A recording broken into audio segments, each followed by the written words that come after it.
Yesu wangu, tiri vamwe. Yesu ndi baba wangu, saka ndiri mwana wavo, iye musiki wangu. Vanofamba neni, vanondichengeta pausika kana rima rosvika, vanonditungamirira pandenge ndiri ndoga.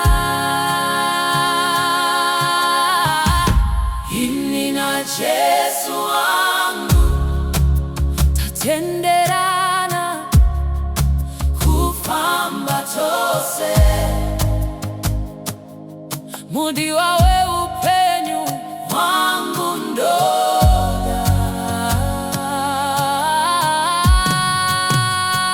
Ndomuda iye muchengeti mununuri bakoro kuanda, iye wangu Yesu. Ndakatsidzirana naye kuti anonditarira pandinenge ndoshaya simba.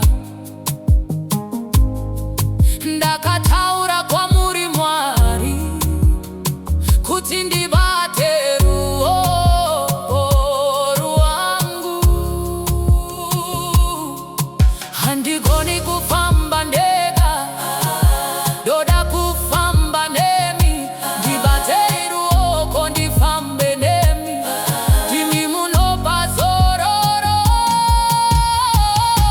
Ini na Yesu wangu tatenderana kufamba tose, mudi wawe upenyu wangu ndoda.